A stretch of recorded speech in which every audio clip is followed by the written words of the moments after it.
Okay, good morning. Today's daf is Yevamot Daf Samach Zayin. We get to start at a nice new topic, or continuing the general topic, but a nice new place with the Mishnah at the top of Samach Zayin 67a. And so that's where we'll begin. Now, let's give a little context of where we are and what we've been doing. So hold on just a second as I share my screen. And so we're going to begin with the second Mishnah in the 7th chapter of Yevamot. Our chapter opened with a discussion of the ability of slaves owned by a woman to eat truma when she marries a Kohen. And we saw, that the answer depends on one, whether she's allowed to marry the Kohen. If she's, for example, so if she's allowed to marry the Kohen, well, then pretty much any slave she has, doesn't make a difference what kind of slave she has, that slave will be able to eat truma. If she's not allowed to marry the Kohen, so for example, she's a divorcee, and because a divorcee is not allowed to marry a Kohen, or she is a widow and she's marrying the Kohen Gadol, so then it depends on the nature of the slaves. If the slaves are considered nichsei malog, so that's a slave where the husband gets the produce, but the wife enjoys the capital appreciation. So as a result, that kind of slave is considered on some level still hers, even though the husband has an obligation to feed the slave, because it's has a greater sense of belonging to her. So that slave is not allowed to eat a truma, just as the wife is not allowed to eat truma. Whereas, on the other hand, if it was nichsei tzon barzel, if the slave, so again, we had a differentiation between two categories of property that a woman brings into a marriage, and indeed, the same thing, frankly, is true for men as well when they take property into a marriage. There's property where there is a guarantee, where basically it's the product, the produce of that property, is for the husband has control over it, but any appreciation in the value of the property belongs to the wife. And then there's other property where the wife is promised back a fixed amount of value, irrespective of what happens to that property. So she's it might have been worth $1,000 when it came in. Doesn't matter whether that $1,000 value for the chair that she brings into the marriage, or the bed that she brings into the marriage. Doesn't matter whether that $1,000 goes down to zero or goes up to $5,000. She only gets back $1,000. Doesn't make a difference. And we saw yesterday that we do take account of sentimental value, and that in fact, if that item still exists and it's still worth the exact same amount, she could just take it back, and she has the right to make that claim because of the idea of sentimental value. Okay, but in any event, the point is that if, on the other hand, the slaves were nichsei tzon barzel, where the husband owes the wife the initial value, but he benefits if the value goes up or down, in that situation, then the slaves would be able to eat because they're effectively considered his property. So now, as complicated as all that was, we're going to now make the case more complicated by introducing the death of the Kohen and the wife's pregnancy. So let's take a look. Bas Yisrael Shanisos LeKohen. So again, Mishnah at near the top of page 67a, Samach Zayin Amud Aleph. Bas Yisrael Shanisos LeKohen. We have a daughter of a regular Yisrael who marries a Kohen who makes, and unfortunately the Kohen dies, and she is left pregnant, meaning that obviously she has his child within her. And Rashi notes here, she has other sons from him. So we're not talking about where this fetus is the only child of the husband, but rather there are other children. And Rashi continues. So again, 4 lines down in Rashi, the widest of the widest lines, the last of the widest lines. Even though she has Hemenu, even though she has other children from him, Vihi Ochelas, and she's able to eat truma. Lo yochlu avdei tzon barzel. The slaves that are tzon barzel, meaning the ones that where the husband promises to give back the original value, but he benefits from the increase in value or pays for the loss in value, the truma, they are not allowed to eat truma. Why? Because they belong to his descendants. And and this fetus, that's this unborn child, has a right to those as part of the inheritance. And as a result, because the unborn child has a right to the slaves because he's one of the inheritors of his father, well, he does not have the ability to cause others to be able to eat truma. Right? So imishum de kasavar uber b'mai zara, either because we say that the fetus that is in the mother's in the womb of a non-Kohen, zarhu is considered a non-Kohen. Imishum de kasavar yalud machil she'ein yalud ein machil. Or we say, no, the concept is that only somebody who's born can cause others to eat. Somebody who's unborn does not have the ability to cause others to eat. Shneamar v'yilid beito heim yochlu b'lachmo karibei yachilu. So only the one who is born is able to eat from the bread, and we say that we should read in it yochilu, that he's able to feed others. So the idea is that, again, if in fact the woman is pregnant, so then what is continuing back into the mission, right? So and she's pregnant and she has other children. Lo yochlu avadeha truma. Her the tzom barzel slaves are not allowed to eat truma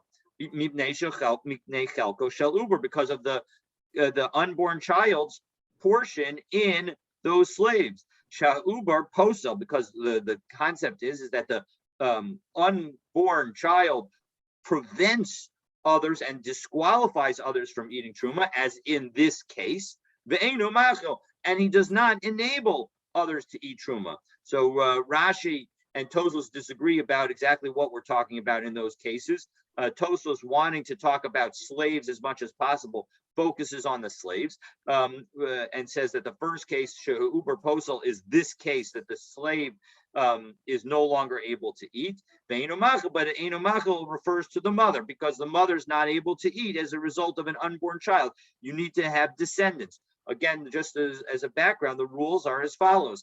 If a daughter of a Kohen, the daughter of a Yisrael marries a Kohen, and she's allowed to eat truma and we'll assume that they're allowed to be married. So then she's allowed to eat truma as the Kohen's wife. If the Kohen dies, so then it depends whether she's allowed to eat truma. If they have children or any descendants, frankly, it doesn't have to be their children, it could be their grandchildren as well. So then she's allowed to eat.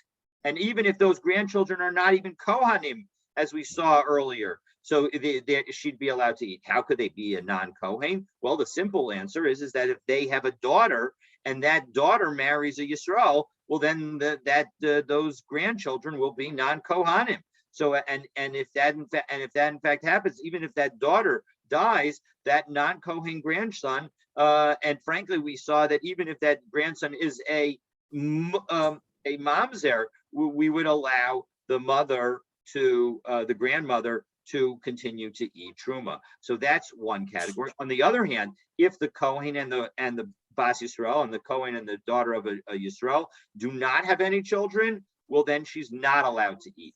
And that failure to being allowed to eat also applies if she's pregnant. If she's pregnant, she's also not allowed to eat because she does not yet have any descendants. The descendants is not a viable child yet. So we need to wait for that viability in order for her to be able to eat.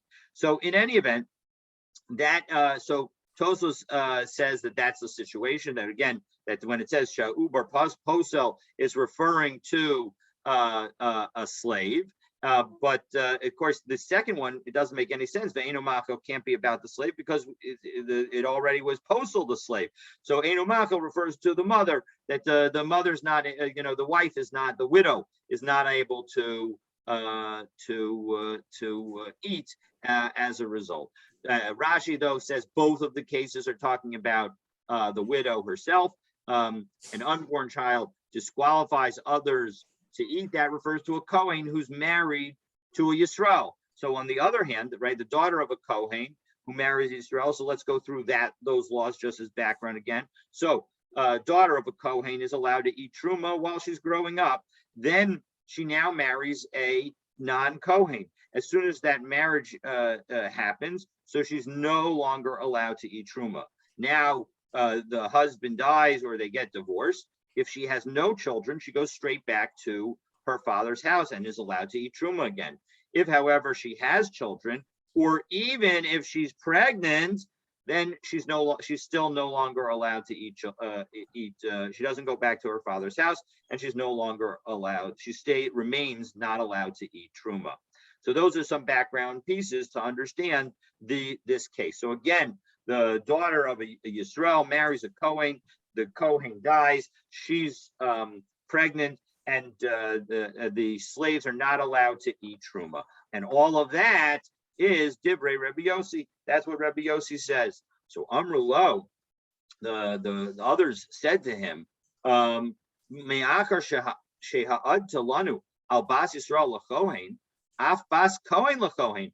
Why did you need to tell us this case in connection with the daughter of Yisrael? Even if this daughter was a bas Kohen, everything you would have said would have been true. Umeis v'hinichamu beres lo yochlu avadeha b'truma b'nei chelko she'ubur. The same thing would be true. If you think that the pregnancy is undermining the ability, meaning that the fetus and the fetus's share in the slaves is undermining the ability of the slaves to eat, well, then that would be true, even if it was a daughter of a Kohen who was married to a Kohen. And so no response, and we'll see in the Gemara whether, in fact, Rabbi Yossi actually would agree with the opinion of the sages. Indeed, that's how we're going to begin to understand whether or not Rabbi Yossi disagrees with the Chachamim by offering two potential explanations. So, Ibailu, they were asking, Taima de Rabbi Yossi, Mishum de Kasavar Uber B'mei Zara Zarhu, Odilma Yolud Machel She'enu Yolud Enu Machel. So the Gemara wants to know, there are two possible explanations for Rabbi Yossi's opinion. Explanation number one is that the child of a Bas Yisrael is treated, she's the daughter of a non-Kohen. So while that child, even though when a child is born, his tribe is determined by his father, will treat that child when it's in the mother's womb as whatever the category of the mother is. And so as a result, because the mother is not a Kohen, so we'll treat the child as not a Kohen. And so as a result, because the slaves are partially owned by a non-Kohen, so that's why they can't eat truma.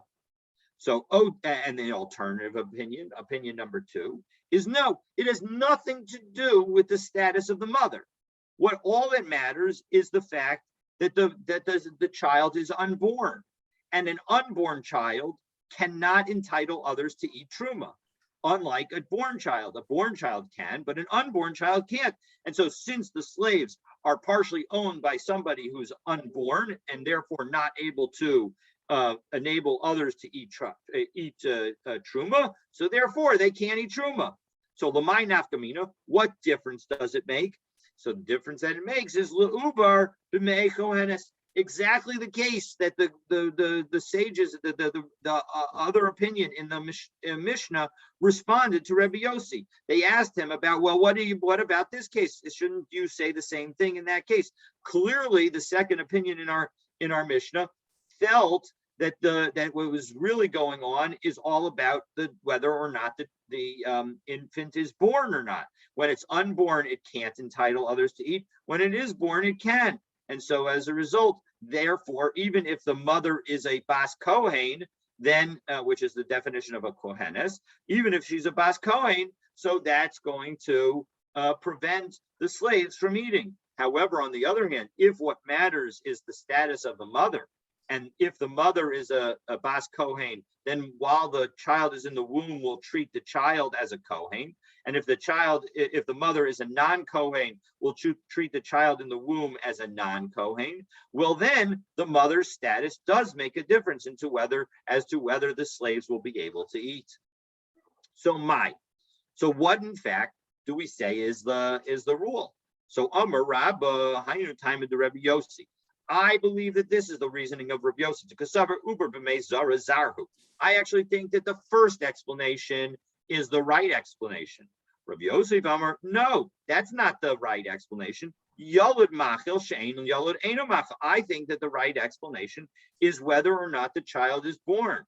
So meisvei. So now we're going to use a brisa to see which of these opinions is right and to challenge the other one.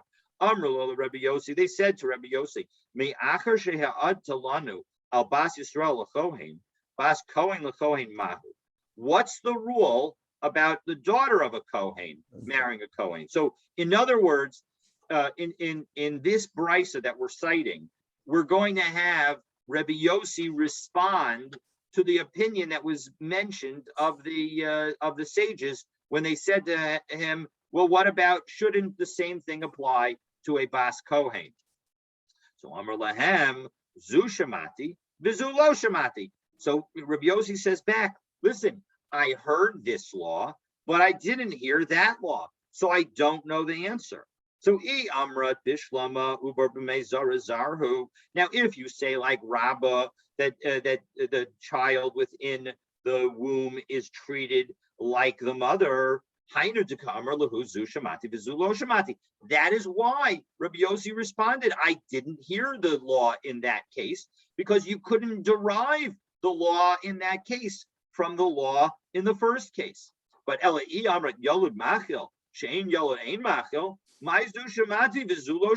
does he mean when he says that I heard about this case and not that case? It's the exact same case.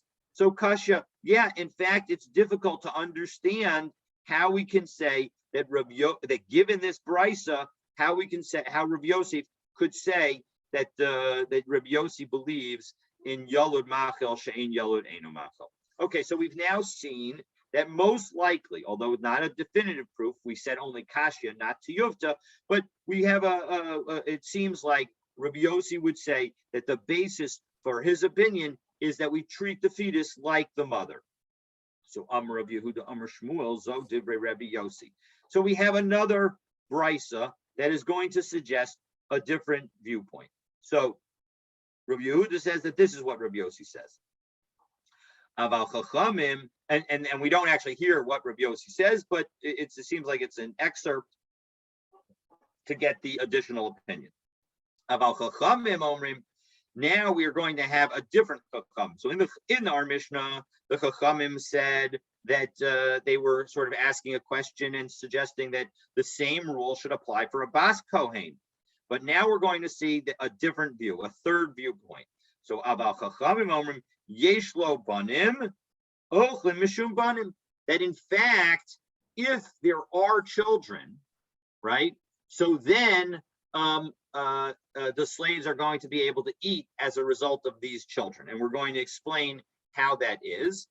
But and ein lo banim, if they're and presumably, right? So why are they able to eat? Because these children inherit the slaves, and so as a result, as the inheritors and their kohanim, and so as a result, these children are going to enable the slaves to eat because the slaves belong to them.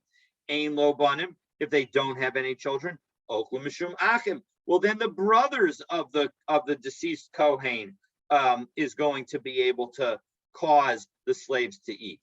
Ein lo achim, oklu mishum mishpacha kula. The bottom line is that every kohen has other relatives who are Kohanim. And so as a result, those relatives will inherit his property, and will say that those relatives inherit the Tzon Barzel slaves. So therefore, those Tzon Barzel slaves are going to be able to eat the Truma.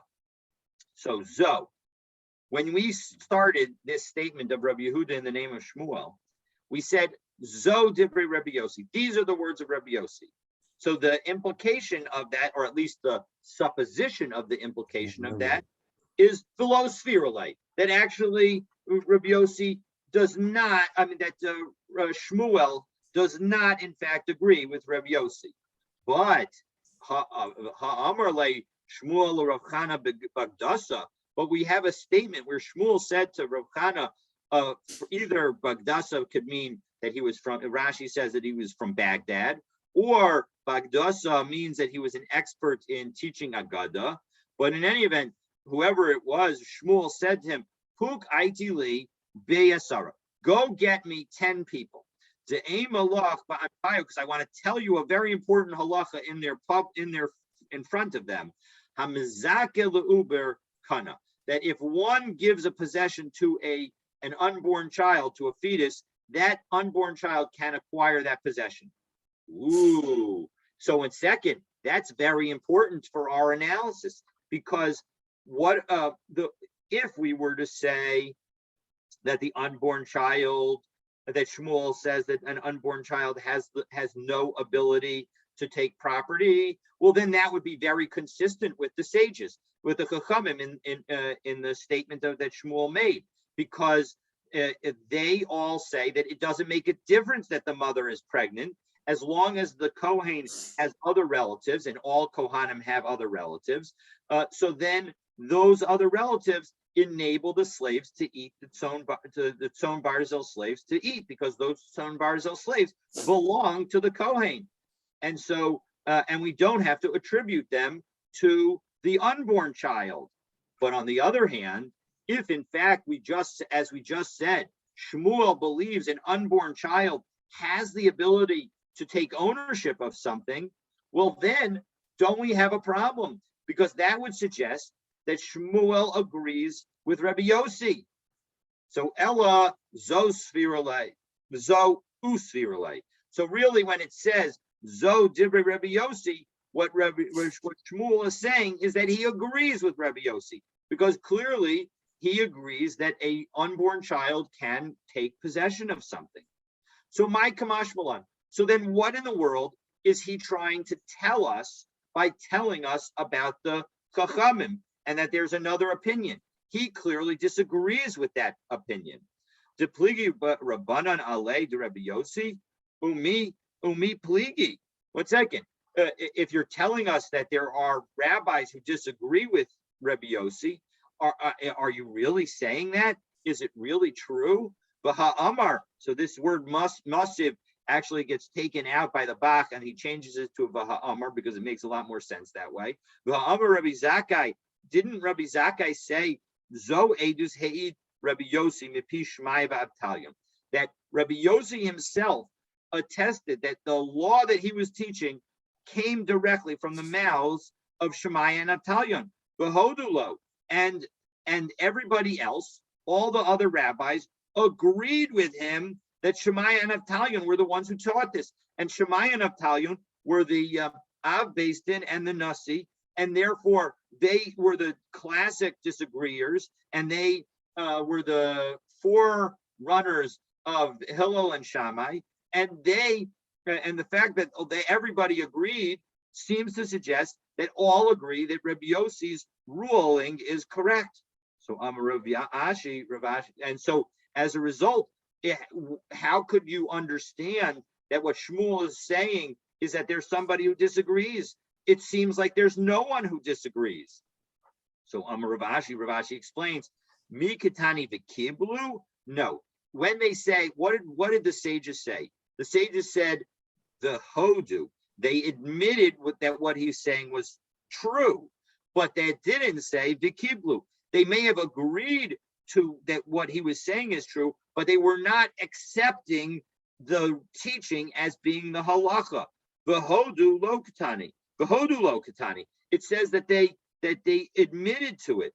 The mistaber taime, that his reasoning was very reasonable, but it was not that they necessarily agreed to it. And so, even though there was some acknowledgement of Rabbi Yossi's position, what Shmuel is teaching us is that in fact there were others who disagreed with Rabbi Yossi.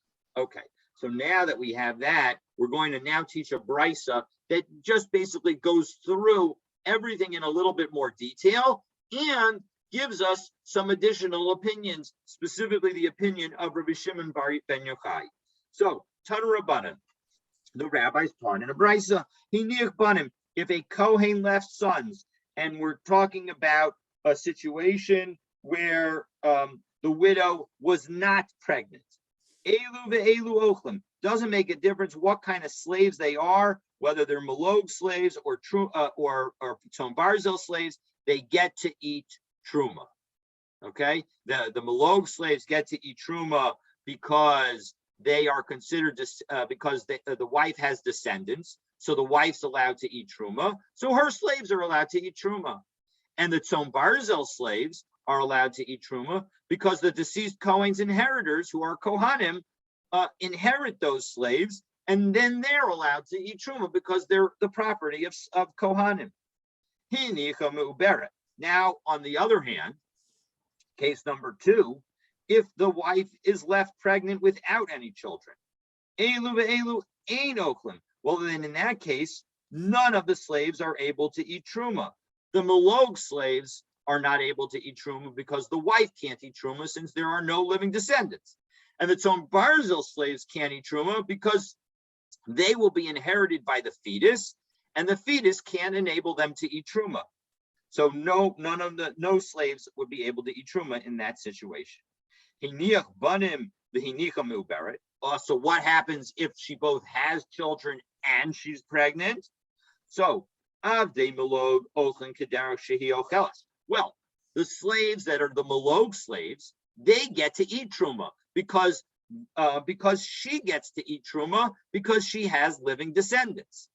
On the other hand, the Avdei Tzom Barzel lo yochlu, but the slaves that are the Tzom Barzel slaves don't get to eat truma because those Tzom Barzel slaves, those are treated as the husband's property. The husband has no inheritors at the moment. The only inheritor it's going to have, he has inheritors, but Mipnei Chelko Shalubar Posel Be'enu Machel, different Rabbi Yossi. So Rabbi Yossi says that in fact, because the fetus inherits with the fetus's siblings, so as a result, the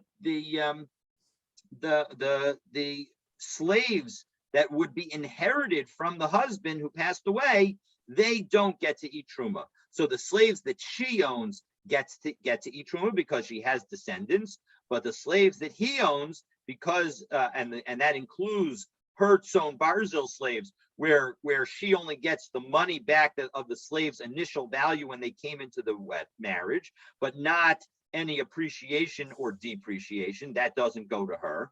So as a result, that those slaves are treated like his property, and since part of that is inherited by this unborn child, the unborn child prevents those slaves from being able to eat truma.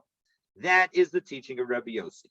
Rabbi Yishmael, but Rabbi Yossi Omer. Now Rabbi Yishmael, this Rabbi Yossi's son, says, Mishum Abib, in the name of his father, Habas Ma'achelas, the daughter enables others to eat. Habain Eino Machel, the son does not enable others to eat. So Rashi notes that we are going to explain what this means because it is a little confusing. So we're going to bracket it for the moment, and we'll allow the Gemara to do the explanation of that line. And now we get the third opinion. Rabbi Shimon ben Yochai Omer, Zecharim, if there are male children, Yochlu, so then every slave is able to eat, even if the wife is pregnant.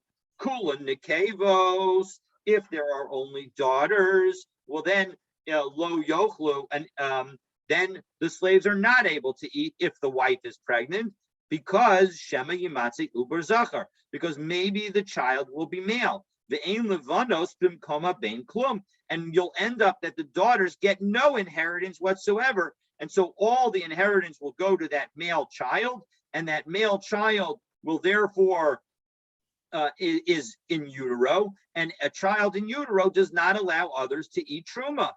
So my area, Shema Yamatzei Uber Zachar. 1 second. Why did Rabbi Shimon ben Yochai say that maybe the fetus is going to be male?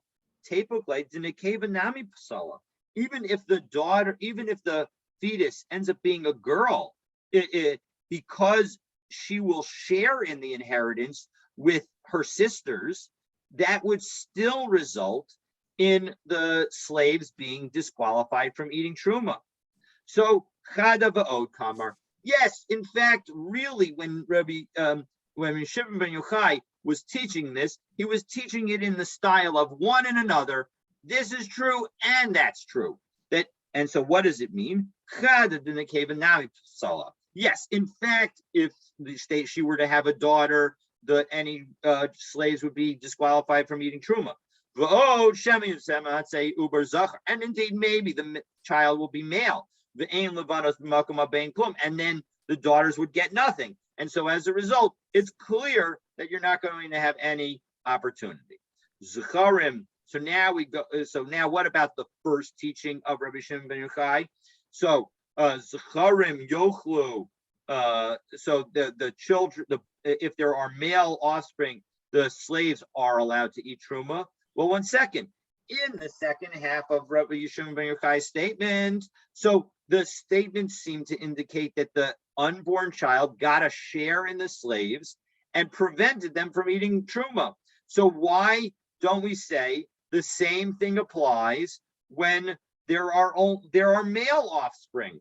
Let the male offspring that is in a potential male offspring that is in the mother's fetus share in the property, and therefore that would prevent the slave. That would because the unborn child has a share in the slaves, and an unborn child prevents others from eating truma. Therefore, those slaves would not be able to eat truma. So kasavar. So therefore, the Gemara is going to answer number 1 of this is, and we turn to Samach Zayin Amud Bet. Ein choshishin lemiuta. We don't worry about a miuta, a minority case. Now, 1 second. Is it really true? I mean, now, technically, there is a greater likelihood of having a daughter than a son. But is it really true? I mean, from a fundamental standpoint, especially back then, I don't think that they realized that there was like a 51 or 52% chance that any child is going to be female. It was really, viewed as an equal likelihood. So how could you say it's a miuta? So let's take a look at the top. Rashi explains, l'shema yehe zachar, that it's actually a minority chance that there's going to be a male child. Why? Because v'yesh lo chelik behen, and therefore it would have a possession, a portion in the slaves. The basar rubazlim, because we go after the majority. The ruba yoldos, and most women who are pregnant, o nekevos, either have a daughter, o mapilos, or have a miscarriage. To the Bereshis La'el, as we explained earlier, as Rashi explained earlier. But the bottom line is that we end up with the reason that we say that we're a minority situation is a male child is because we're talking about all pregnancies. We're not talking about live births. So then we'll say it's about equal. But when it comes to pregnancy, because there is a percentage of pregnancy and a decent sized percentage of pregnancy that ends in a miscarriage. So as a result, that if you add that to the category of female children, well, then that is going to be the majority. And so therefore, that's answer number 1. So we can follow the majority and not worry about the minority. So the ibayisema, or alternatively, we can say, no, we do have to worry about the minority case. The Avdina lay takanta Karav Nachman Amar Shmuel. And in fact, we're talking about that the issue is that there's a way to fix the problem. So again, the problem is that if the unborn child is male and therefore owns a piece of the slaves. And those slaves are not going to be able to eat truma because an unborn child does not enable others to eat truma. So, and indeed will prevent others from eating truma. And so, how do we get around the problem? What's the fix that Rav Nachman says in the name of Shmuel? D'amar Rav Nachman Amar Shmuel, Yisomim shebahu lachlok b'nichsei avihem. Now, what happens? Not dealing with any kind of pregnancy, but we have young minor children that need to be able to live and utilize the property that they inherit from their father. So based in Ma'amidin Lahem Apotropos, that the Beis Din sets up for them a guardian who borer lahem chelik yafa. They can, and then that guardian assigns each child an appropriate portion. Igdilu. Then when they get up, yichol and limchot. Then according to Shmuel, according to Rav Nachman, according to Shmuel, so when they get older, so then if they want to, then they can protest and reapportion as they see fit. But Rav Nachman Didei Omer, Rav Nachman himself, and again, that was what Rav Nachman said in the name of Shmuel. Rav Nachman himself adds, Higdilu ein yachol limput. No, they don't have actually an ability to protest when they get older. Deim kain makol based in Yafa. What kind of strength would they have? So the bottom line is what do we see? We see that the court has the ability to assign portions of an inheritance to minor children. And so that if we apply that same logic here, so the court could establish portions for the minor children and just make sure that the fetus that's in utero is not assigned a portion of the slaves. And as long as the in utero child is not assigned a portion of the slaves, well, then those slaves will be able to eat truma. So, Lema de Rav Nachman Tanaihi. So now, what do we have? Maybe we could say that this whole question of whether we allow the assignment of portions for minor children by Beis Din, maybe that whole question is what the Tanaim are arguing about. And so that's the argument that we have between Rabbi Yossi and Rabbi Shimon ben Yochai. Rabbi Yossi says that in fact you can't do this, and that's why as long as there's a fetus, it's going to be problematic, and you're not going to be able to feed the slaves truma. Whereas Rabbi Shimon ben Yochai says you can do it, and that's why he allows, if there are sons that already exist, even if the mother is pregnant, he allows the slaves, even the Tzom Barzil slaves, to eat truma. So the Gemara says, no, it does not, in fact, imply that this is a Tanaic debate, because we could say the Kulei Alma Islahu the Rav Nachman. Really, even Rabbi Yossi agrees with Rav Nachman. And what they're really arguing about is whether or not we concern ourselves with a minority possibility. So the minority possibility would be the following, that Reb Shimon ben Yochai says we don't worry about a minority possibility. And so as a result, as long as there are male offspring, we're not worried about there being another male offspring. On the other hand, when we say that when Rabbi Yossi says that the slaves cannot eat, it's because he's concerned about whether or not the child will actually be male. And if the child is male, he shares in the brother's inheritance, and therefore would undermine the ability of the slaves to eat. Okay, So now that we've done all that and we've explained, so now we're going to go back to the position that we didn't understand in the first place, and now we'll try to explain it. So that was the position of Rabbi Shmuel, Rabbi Yossi, Omer Mishum Avik. Right? So he says in his father's name, this is what he said, and we got the same thing up here as we have over here. What did he say? He says, Habas Machil, a daughter entitles others to eat, right? Ben Einu Machil, but the son does not entitle others to eat. So what are we talking about? So let's break it down by beginning by looking at the end. So Maishna ben Delo Machil. What does it mean that sons do not enable the slaves to eat? Must be Mishum Chelko Shel Ubar, that we're worried about the portion of the slaves that is owned by the fetus. And again, as a reminder, the fetus prevents others from eating and does not enable others to eat truma.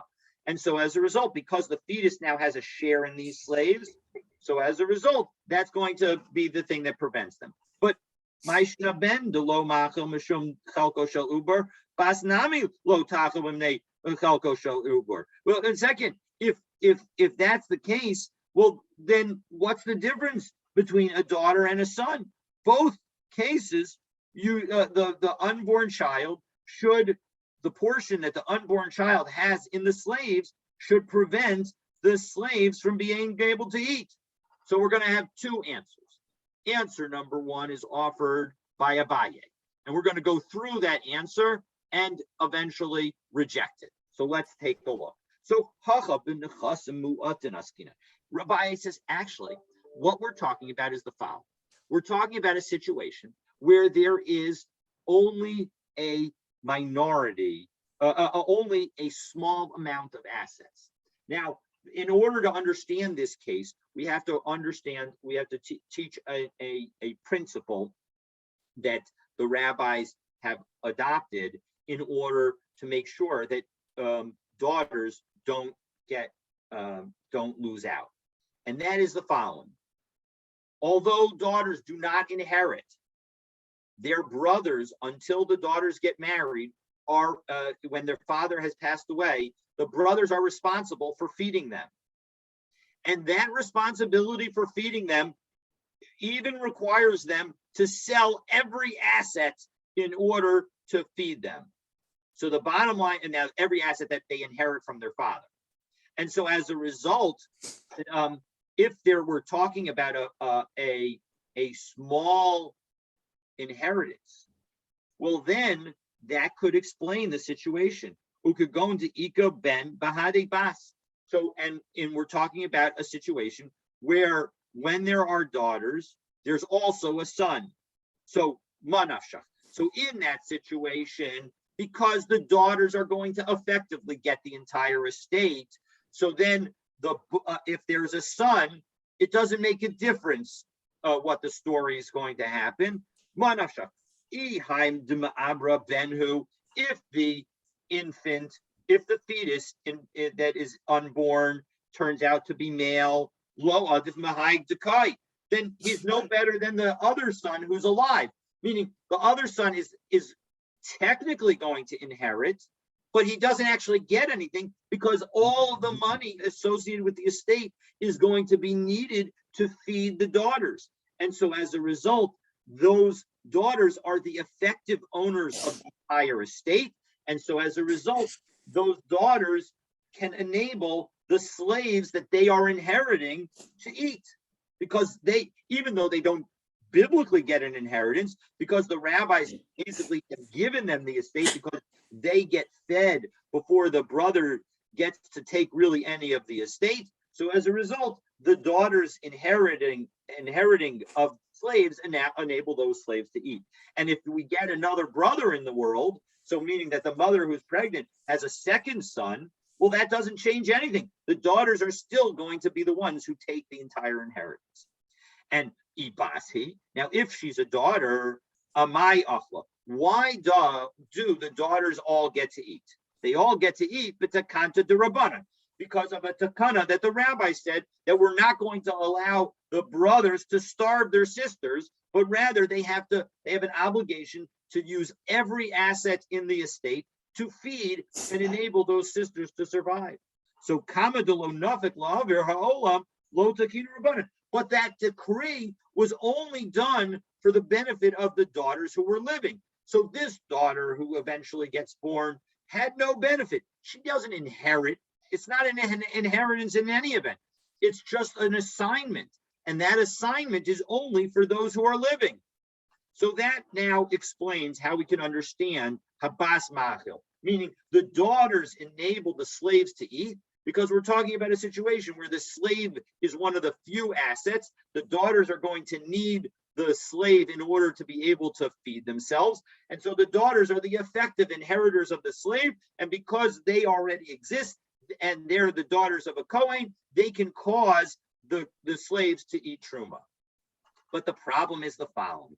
B'mayu kimta, you've just now said that the case that we're talking about is nechasim muatim.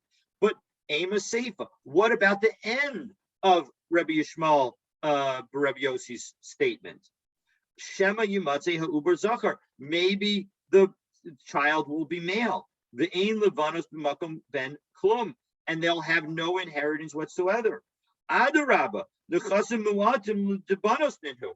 You know, if the in the situation where the child Rabbi Shimon ben Yochai in his disagreement, if we're talking about a case, if Rabbi Yishmael Rabbi Yossi is talking about a case of a small inheritance, the end of the Mishnah, the end of the Brisa, excuse me, that when Shimon ben Yochai is talking about it and talks about the child, the fetus being male and the daughter's getting no portion, if there's if the son is male, if their son is male, everything goes to the daughters. So seifa son nechasim merubin. So the initial answer is, all right, so fine. We're talking about in the latter case where there's a large estate. So that's why. So it's not a problem. So, but still, there's going to be a problem. When nechasim muatim devanus ninhu. 1 second. Is that property really belonging to the daughters? Amar Rabbi Asi, Amar Rabbi Yochanan. Yusum shekadmu umachru b'nechasim muatim masha machru machru. If the male children of an inheritance that is very small go ahead and actually sell the asset, that sale is valid. So even though the daughters are really the ones who are going to benefit from it, from that property, the sons do have an ownership in it. The Elamai Basta Katani. So what's the daughter that we're talking about? Aim. We're talking about the mother. The mother is, every mother, of course, is somebody's daughter. And so the aim that we're talking about is the mother of a living child. So she will allow people to eat, meaning that she allows her milog slaves to eat truma. On the other hand, the son is the one who, because we're talking about Son Barzel, the Son Barzel slaves, the slaves that the father takes and therefore the sons inherit, those do not eat truma because of the unborn child. So ihachi hainu Rabbi Yossi. Well, 1 second.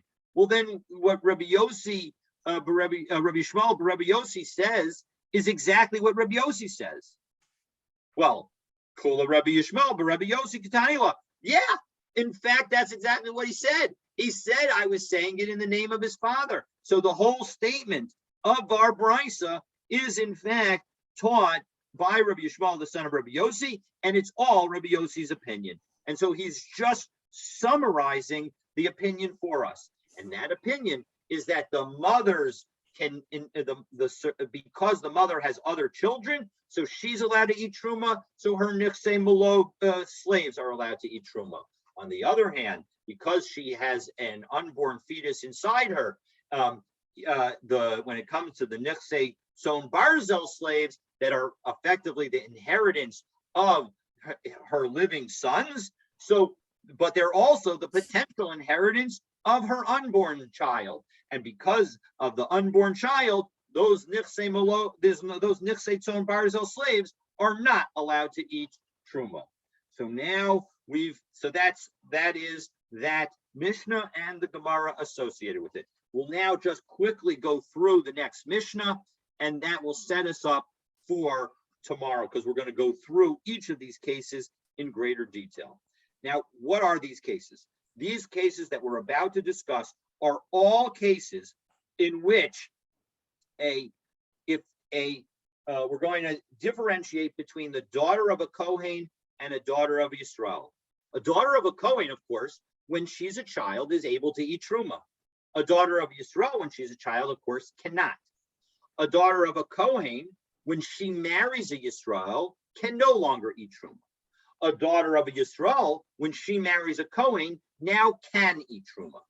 But there are some things that if done by a daughter of a Kohen, will prevent her from eating truma, and even if they're done in the reverse by the daughter of a Yisrael, they won't enable her to eat truma. So again, daughter of a Kohen who marries a Yisrael can't eat truma.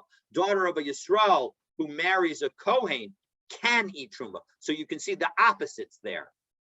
You might think that every such action would result in an opposite conclusion, meaning anything that a Bas Kohen does with Yisrael that prevents her from eating truma, if a Bas Yisrael did it with a Kohen, would enable her to eat truma. But that is not true. And now we're going to talk about 5 cases or 6 cases or 7 cases where there is this difference, that if it was done by a Bas Kohen, she can't eat truma, and if it was done by a Bas Yisrael, she still can't eat truma. So let's go through them. The ha'ubar. So Rashi explains, if you have a fetus, so the daughter of a Kohen marries a Yisrael who dies and leaves his widow pregnant. She cannot eat truma from her father's house because she has an unborn child inside her. And if that unborn child becomes a viable offspring, well, then she's no longer going to go back to her father's house because she has a descendant. And on the other hand, if a daughter of Yisrael marries a Kohen who dies and leaves his widow pregnant, she can no longer eat truma from her husband's house because there's not yet any living offspring. So we have the same situation in reverse, and both people, both the Bas Kohen and the Bas Yisrael, are unable to eat truma. Case number 2, the Yavam. If we have a Yavam, so Rashi explains, the daughter of a Kohen is awaiting Yibum or Chalitza with the brother of her Yisrael husband. She cannot eat truma from her father's house because she's awaiting potential Yibum with a Yisrael. And so as a result, that's not enough of a connection. That is too much of a connection for her to go back to her father's house. On the other hand, a daughter of a Yisrael who marries a Kohen who dies and leaves and now is awaiting Yibum and Chalitza with the brother of the Kohen. So again, maybe you might say, oh, well, she's almost married to a Kohen. Let's let her eat truma. No, she doesn't get to eat truma because she isn't close enough. They aren't actually married. And so again, even though you have the opposite cases, you might have thought that the opposite rules apply. No, both cases, the daughter either of a Kohen or daughter of Yisrael cannot eat truma. Case number 3, Erisin. If you have a Bas Kohen, the daughter of a Kohen who does Erisin, that's the first step of marriage with a Yisrael, she can no longer eat from her father's house. And on the other hand, you have a daughter of Yisrael who does Erisin with a Kohen. You might say, well, let her eat in her husband's house. Nope, she cannot eat from her husband's house yet either. So both rules are the same, even though you might again think that they would be opposite. Next case, a deaf mute. This is going to be explained in the Gemara, but the bottom line is that we're talking about. 1 second, I have Erisin. I meant Nisuin here. This should say Nisuin. I got to fix that.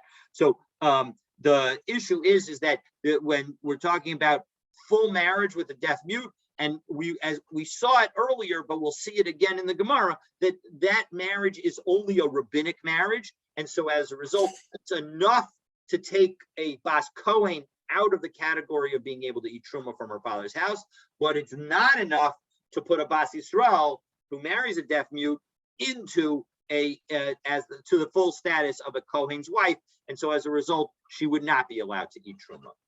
Next case is Ben Tesha Shanim B'Yom Echad, a boy who's 9 years and a day, but not yet 13.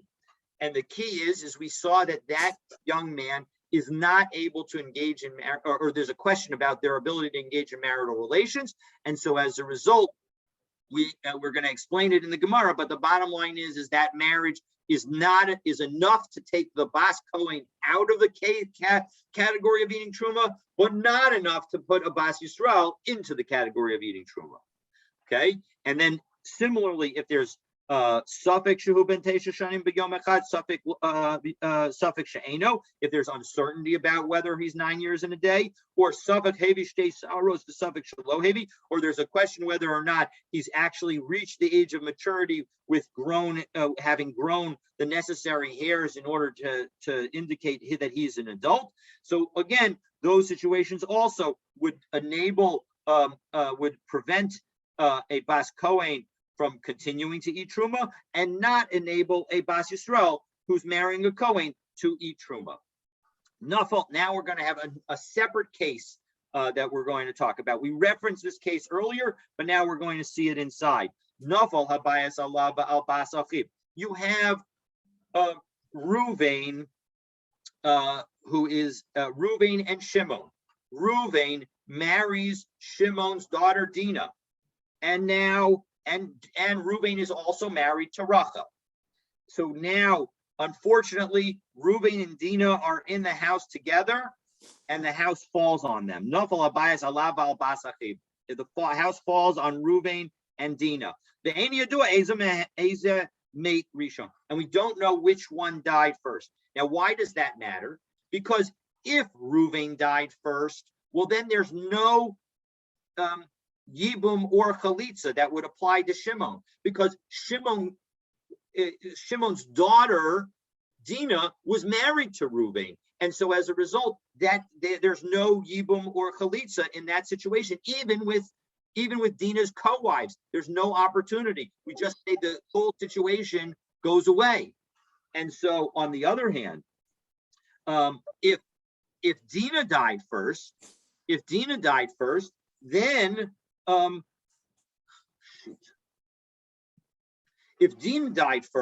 then the situation would be as follows.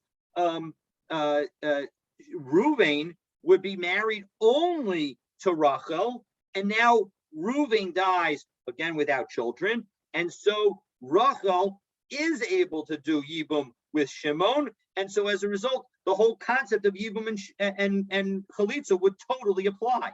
But in this case, we don't know who died first, and so as a result, Sarasa Choletzes below Misyabemes. So we say that Shimon must do Chalitza with Rachel. He's not allowed to do Yibum, because maybe he's not supposed to do Yibum or Chalitza with her, because maybe Ruvain was the one who died first.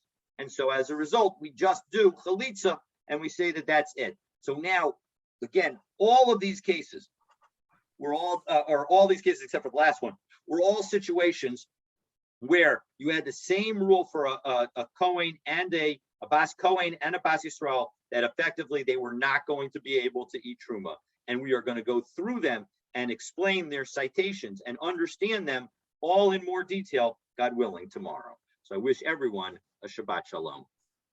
Thank you, Rabbi. Good Shabbos to you and the family. See you. Thank you so much.